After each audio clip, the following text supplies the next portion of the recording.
नमस्कार साथियों, मैं हूं दिलीप सिंह चौहान और आपका स्वागत है Dilip Singh lectures YouTube channel पर। Notes, PDF, class information, books, PDF and all updates के लिए आप ज्वाइन कर सकते हैं Dilip Singh lectures Telegram channel. साथ ही आप सभी अपडेट्स पाने के लिए और मेरे से जुड़ने के लिए ऑल सोशल मीडिया पर जुड़ सकते हैं। Instagram, Facebook group, Telegram group, YouTube सभी दिलीप सिंह लेक्चर्स नाम से ही हैं। आप जुड़ सकते हैं और अपडेट रह सकते हैं। कोई भी डाउट है तो आप directly Instagram, Facebook, Telegram, YouTube channel के माध्यम से मेरे से जुड़कर बात कर सकते हैं। क्लास 10th एनसीईआरटी मैथ्स में आपका स्वागत है। अपन पढ़ रहे हैं चैप्टर नंबर 1 वास्तविक संख्याएं, जिसके अंदर आज अपन प्रश्नावली 1.1 का क्वेश्चन नंबर 5, 6 और 7 यहाँ पर अपन सॉल्व करने वाले हैं। तो क्वेश्चन नंबर 5 कह रहा है, जांच कीजिए कि क्या किसी प्राकृत संख्या n के लिए संख्या 6 की पावर n अंक 0 पर समाप्त हो सकती है। अब देखिए, इस क्वेश्चन को समझने से पहले इसका बेसिक जो है वो समझ लेते हैं कि कहना क्या चाह रहा है। अब ये कह रहा है कोई संख्या है 6 की पावर n, जिसमें n जो है वो प्राकृत संख्या है। मतलब प्राकृत संख्या कहाँ से स्टार्ट होती है? 1 से। 1 2 3 4 5 6 कहाँ तक जाएगी? अनंत तक। ये कह रहा है कोई संख्या है 6 की पावर n, जहां पर n का मान प्राकृत संख्या में से कोई रखेंगे और वो संख्या 0 पर समाप्त होगी। मतलब उसका इकाई अंक क्या आएगा? 0 आएगा। जैसे कि 10 हो सकता है, 20 हो सकता है, 30 हो सकता है, 40 हो सकता है। समझ रहे हो ना? मतलब जिसका इकाई अंक क्या आ जाएगा? 0 आ जाएगा। मतलब क्वेश्चन क्या कह रहा है समझो कि 0 पर समाप्त तो हो सकती है, मतलब उसका इकाई अंक क्या होना चाहिए? 0 होना चाहिए। तो इस प्रकार से बहुत सारी संख्या हो सकती हैं, जैसे कि 100 हो सकता है, 120 हो सकता है, और भी आगे हो सकती हैं। तो यहाँ पर अपने को समझना होगा कि क्वेश्चन क्या कह रहा है। क्वेश्चन कह रहा है कि कोई एक संख्या है जो 6 की पावर n है। n एक प्राकृत संख्या है, मतलब n की जगह आप 1 2 3 4 5 6 अनंत तक जितने भी प्राकृत संख्या का मान है वो रखेंगे। और कौन सा रखने पर, ऐसा कौन सा मान रखें कि यहाँ पर इकाई के स्थान पर अपने को 0, मतलब वो 0 पर समाप्त हो जाए, मतलब इकाई के स्थान पर 0 प्राप्त हो जाए। क्या बात क्लियर है? तो यहाँ पर देखिए, अगर सपोज मानिए कि n इक्वल टू मैं अगर 1 रखता हूँ, n इक्वल टू 1 रखता हूँ, तो 6 की पावर 1 मतलब क्या हो गया है? 6 हो गया है। अगर मैं n की जगह 2 रखता हूँ तो यहाँ पर क्या हो जाएगा? 6 की घात 2। 6 की घात 2 मतलब क्या होता है? 6 इंटू 6 कितना हो गया है? 36 हो गया है। आप देख रहे हैं इकाई का अंक क्या है? 6 है। यहाँ पर भी देखा इकाई का अंक क्या है? 6 है। फिर मैं आगे बढ़ा, n इक्वल टू कितना रखा? 3 रखा। तो मैंने देखा 6 की पावर कितना है? 3 है। मतलब 6 इंटू 6 इंटू 6, तो 6 का गुणा 6 से क्या? 36 आ गया है। अब 36 में मुझे 6 का गुणा करना है। अब यहाँ पर देखो कि 36 में 6 का गुणा करना है। 6 इंटू 6 36, 3 हासिल, 6 3 18 और 3 21, कितना आ गया है? 216 आ गया है। फिर भी इकाई के अंक पर 0 नहीं आया है। तो यहाँ पर देखिए कि अपने को क्या करना है कि यहाँ पर 6 की घात जो n है, n की जगह नेचुरल नंबर प्राकृत संख्या में से कोई भी ऐसा अंक रखना है। अपने को अनुमान लगाना है जिससे अपना जो इकाई का स्थान है, मतलब वो 0 पर समाप्त हो, मतलब इकाई के स्थान पर क्या प्राप्त हो जाए? 0 प्राप्त हो जाए। तो यहाँ पर एक बात आपने अगर नोट करी हो कि यहाँ पर जितनी भी संख्या है वो सब में 0 पर समाप्त होती है। अगर मैं इसके टुकड़े करता हूँ, अगर मैं 10 के टुकड़े करता हूँ तो क्या होते हैं? 2 इंटू 5। अगर मैं 20 के टुकड़े करता हूँ क्या होता है? 2 इंटू 2 इंटू 5, 2 दूनी 4, 4 पंजे 20। अगर मैं यहाँ पर 30 के टुकड़े करता हूँ, टुकड़े का मतलब क्या होता है? गुणनखंड कर रहा हूँ मैं, है ना? तो टुकड़े यहाँ पे देखिए कितना है?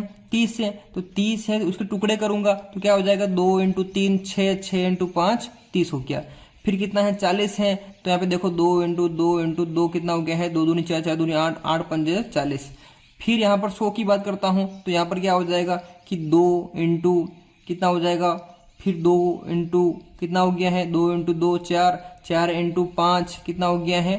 4 पंजे 20, 20 इंटू 5, 20 पंजे 100। तो ये इसके टुकड़े हो गए हैं। फिर अगर मैं बात करता हूँ 120 के टुकड़े करना है। टुकड़े का मतलब ये होता है कि 120 में अपने को 2 से स्टार्ट करना है भाग देना, और लास्ट में 1 नहीं आया तब तक भाग देते रहना है। मतलब 2 का भाग दिया जा रहा है 60 बार गया, फिर 2 का भाग दिया जा रहा है 30 बार गया, फिर 2 का भाग दिया 15 बार गया, फिर 2 का भाग नहीं जाएगा, 3 का भाग दिया 5 बार गया, फिर मैंने क्या किया? 5 का भाग दिया 1 बार किया। तो इसके भी टुकड़े आए, कितने आए कि 2 इंटू 2 इंटू 2 इंटू 3 इंटू 5। अगर ध्यान से देखा हो आपने और नोट करा हो तो यहाँ पर अपन ने देखा कि जितनी भी संख्या हैं जो जीरो पर समाप्त हो रही हैं, जितनी भी संख्या हैं जो जीरो पर समाप्त हो रही हैं, अगर उसके गुणनखंड किए जाए, अगर उनके गुणनखंड किए जाए तो एक बात नोट की गई क्या कि सभी में 5 कॉमन है। सभी में क्या है? 5 कॉमन है। सभी में क्या है? 5 कॉमन है। इसका मतलब ये हुआ कि वह संख्या जिसकी घात नेचुरल नंबर रखी जाएगी और वह जीरो पर समाप्त होगी तो उसमें 5 का भाग जाएगा। मतलब वह संख्या जिसकी घात n है, n का मान नेचुरल नंबर रखेंगे और उसमें अगर 5 का भाग जाता है तो मतलब वो जीरो पर समाप्त होगी, 5 का भाग नहीं जाएगा, वो जीरो पर समाप्त नहीं होगी। क्या बात क्लियर हो गई? जैसे कि यहाँ पर 10 की बात करता हूं, अब 10 में 5 का भाग जा रहा है, मतलब 10 जो है वो क्या है? जीरो पर समाप्त होगी। जैसे कि यहाँ पर देखो 100 जो है उसमें 5 का भाग जा रहा है, 20 बार जाएगा, मतलब ये जीरो पर समाप्त होगी। तो इसका मतलब ये है कि अपन ने समझ लिया कि जो भी संख्या होगी जिसकी घात n मतलब नेचुरल मान रखेंगे उसकी घात के रूप में, तो उसके अंदर अगर 5 का भाग जा रहा है, मतलब जो संख्या है जिसकी घात है उससे पहले जो संख्या है उसमें जो संख्या में अगर 5 का भाग जाता है तो कोई भी घात यहाँ पे रखने पर अब वो क्या होगी? शून्य पर समाप्त होगी। तो इसको अपन अच्छी तरह से लिख देंगे। अपन ये मान के चल रहे हैं कि अपने गुरुजी को कुछ भी नहीं आ रहा है और अपने को अच्छी तरह से एक्सप्लेन करके उनको बताना है ताकि वो समझ जाए। अपने को अच्छा नॉलेज है इसमें, अपने सीख रखा है, रट नहीं रखा है और अपने को पूरे में से पूरे नंबर प्राप्त हो जाए। अपना टारगेट है कि 100 में से 100 नंबर अपन प्राप्त कर सके। तो लिखेंगे कि यदि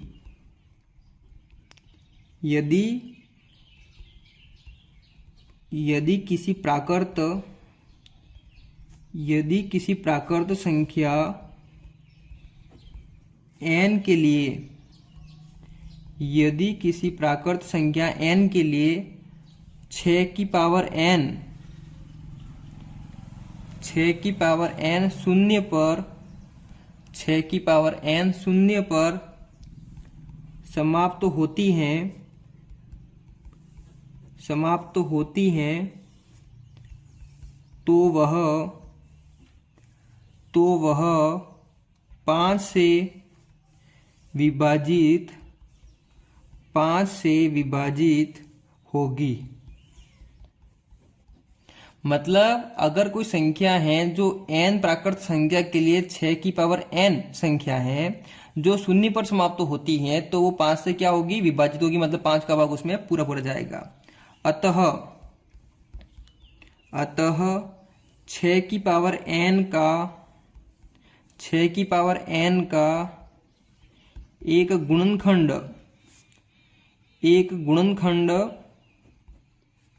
5 होना चाहिए। क्या बात क्लियर है?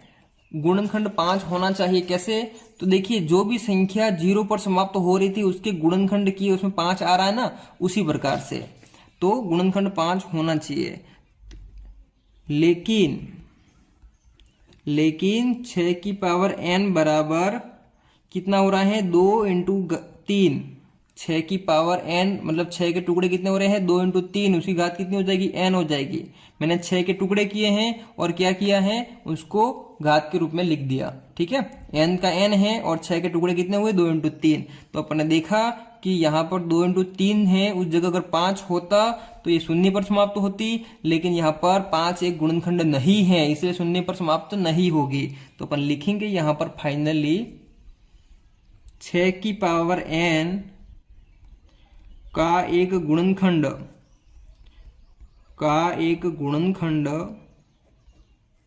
5 नहीं है। 5 नहीं होने से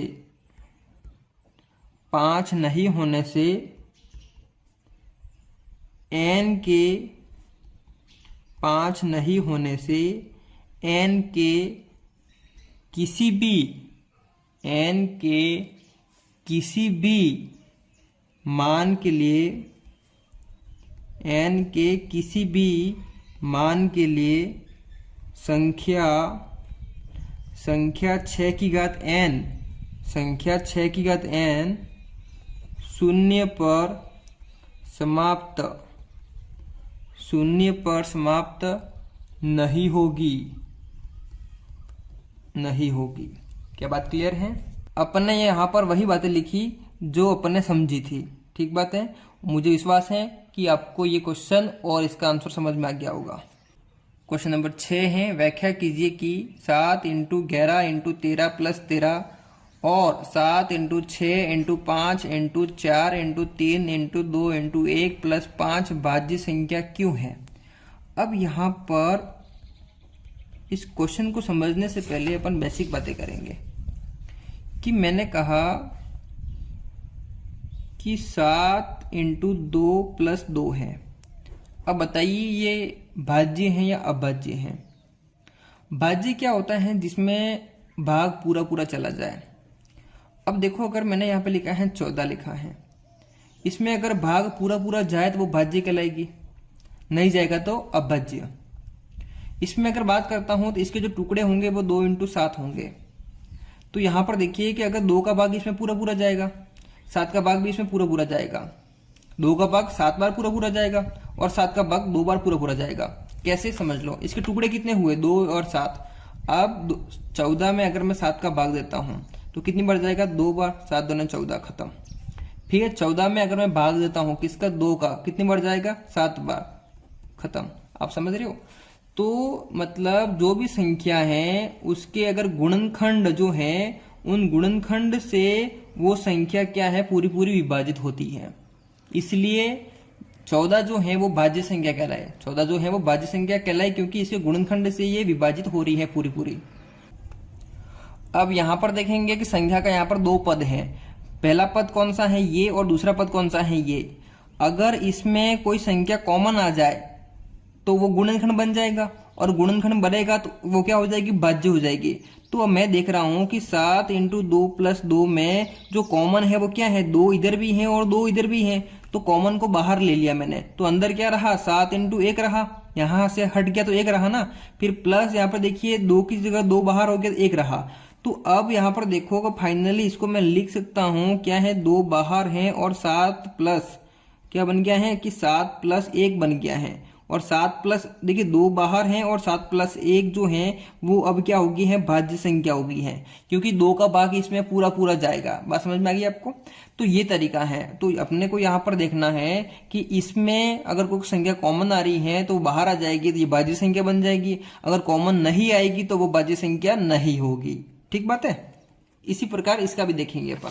तो यहाँ पर अपन लिखेंगे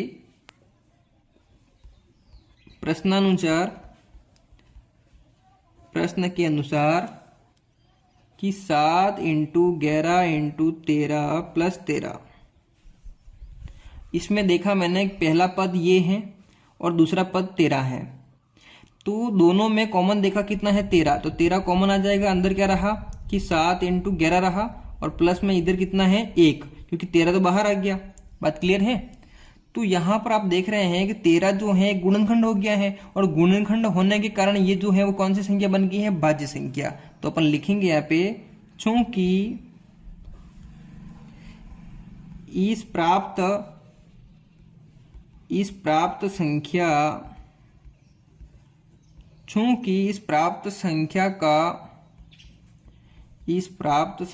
का एक गुणनखंड 13 है। इस संख्या का जो गुणनखंड है वो कितना है? 13 है। अतः यह एक भाज्य संख्या है। यह एक भाज्य संख्या है। बात क्लियर है? अब पहली संख्या को अपन ने प्रूव कर दिया है, ये भाज्य संख्या है। अब दूसरी संख्या की बारी। तो अपन लिखेंगे पुनः प्रश्नानुसार क्या हो जाएगा? क्या लिखूंगा मैं यहाँ पे कि 7 × 6 × 5 × 4 × 3 × 2 × 1 प्लस में कितना है? 5। बात क्लियर है? अब यहाँ पर देखेंगे कि इधर 5 है तो इसमें से 5 कॉमन है क्या? बिल्कुल है। तो 5 क्या हो जाएगा? बाहर आ जाएगा। तो अंदर क्या रहेगा कि 7 into 6 into 4 into 3 into 2 into 1 plus 1। बात समझ में आ गई? तो इसका भी एक गुणनखंड क्या है? 5 है। तो 5 है मतलब ये जो संख्या है वो पूरी पूरी बार विभाजित हो जाएगी 5 से। इसका मतलब ये हुआ है कि भाज्य संख्या है। तो मैं लिखूंगा यह प्राप्त संख्या भी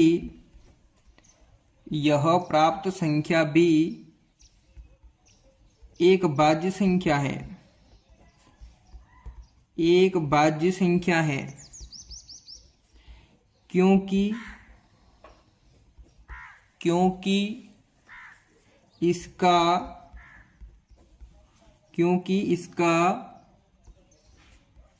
भी एक गुणनखंड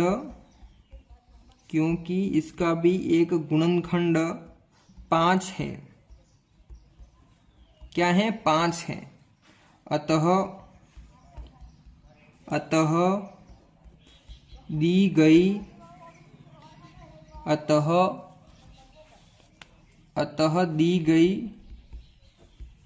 दोनों संख्याएं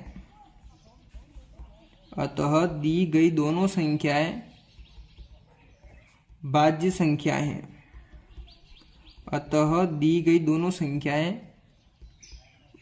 संख्याएं हैं। अगला क्वेश्चन है क्वेश्चन नंबर 7। किसी खेल के मैदान के चारों ओर एक वृत्ताकार पथ है। इस मैदान का एक चक्कर लगाने में सोनिया को 18 मिनट लगते हैं, जबकि इसी मैदान का एक चक्कर लगाने में रवि को 12 मिनट लगते हैं। मान लीजिए वे दोनों एक ही स्थान और एक ही समय पर चलना प्रारंभ करके एक ही दिशा में चलते हैं। कितने समय बाद वह पुनः प्रारंभिक स्थान पर मिलेंगे? अब देखिए साथियों, आपको बता दूं मैं कि जब अगर इस प्रकार की बात आए कि दोनों एक ही स्थान से स्टार्ट कर रहे हैं और एक को एक राउंड लगाने में 18 मिनट लगते हैं, दूसरे को 12 मिनट लगते हैं, और वह पुनः उसी स्थान पर कितने समय बाद मिलेंगे, तो उसके लिए अपने को निकालना होता है एलसीएम, लघुत्तम समापवर्तक। लेकिन उसके लिए अपने को यहाँ पर लिखना होगा। बाकी इसका एलसीएम निकालना कोई बड़ी बात नहीं है, 1 सेकंड का काम है। लेकिन अपने को अपने एग्जामिनर सर को, गुरुजी को बताना होगा कि इस तरीके से लिखा जाता है और इस तरीके से इसकी कहानी है। बाकी इसका एलसीएम निकाल देंगे और लिख देंगे, लेकिन उससे आंसर सही नहीं माना जाएगा और आपको पूरे में से पूरे नंबर नहीं मिलेंगे। तो अपन लिखना स्टार्ट करते हैं।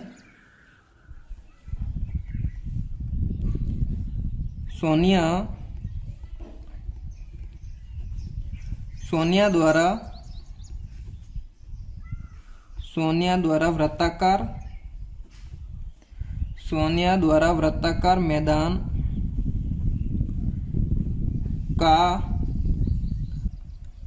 द्वारा वृत्ताकार मैदान का एक चक्कर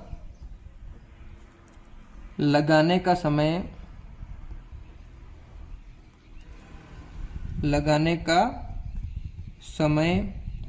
तो सोनिया द्वारा वृत्ताकार मैदान का एक चक्कर लगाने का समय कितना है उसका? 18 मिनट। और इसी प्रकार रवि की बात करेंगे अपन। रवि द्वारा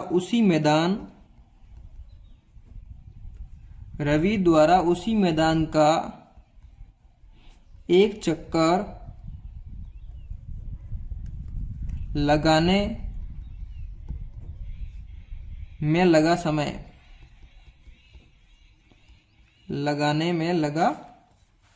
समय कितना हो जाएगा? 12 मिनट।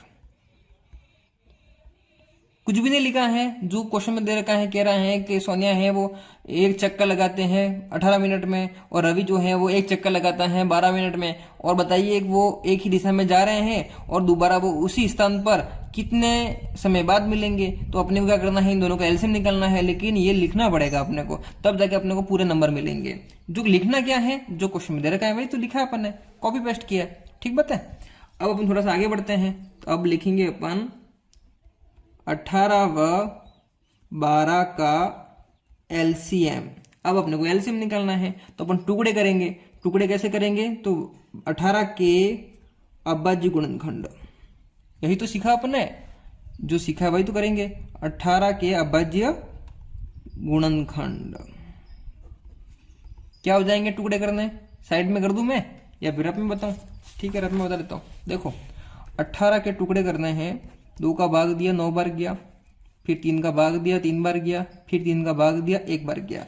तो इसके जो टुकड़े हैं वो कितने हो गए हैं, 2 × 3 × 3। फिर 12 के अभाज्य गुणनखंड। अब 12 के कर देते अपन, 2 का भाग दिया 6 बार गया, फिर 2 का भाग दिया 3 बार गया, फिर 3 का भाग दिया 1 बार गया। तो इसके टुकड़े आए हैं 2 × 2 × 3। अब अपने को क्या करना है, एलसीएम निकालना है। अब अपने को क्या करना है, एलसीएम निकालना है। तो एलसीएम तो निकालना है, लेकिन किसका, 18 और 12 का। तो एलसीएम क्या कहता है कि जो कॉमन है उसको एक बार लिखना है, बाकी सबको लिखना है। देखो 2 यहाँ पर है, 2 यहाँ पर है, तो इन दोनों में से एक लिख दो। फिर 2 यहाँ पर है लेकिन यहाँ पर नहीं है, कोई बात नहीं, लिखना पड़ेगा, है ना। उसने क्या कहा, जो कॉमन है वो एक बार लिखना है, बाकी सबको लिखो। तो ये इसको लिख दिया अपन ने। फिर 3 यहाँ पर है, 3 यहाँ पर है, इन दोनों में से एक उठा के यहाँ पे लिख दो। फिर ये बाकी रहा उसको लिख दो। तो यहाँ पर देखिए इसका जो गुणा होगा वो एलसीएम होगा। तो 3 का गुणा 3 से किया 9, 9 का गुणा 2 से किया कितना हो गया 18, 18 का गुणा 2 से किया कितना हो गया 36। तो 36 इसका क्या हो गया है, एलसीएम हो गया है। तो फाइनली इसका मतलब ये हुआ कि अर्थात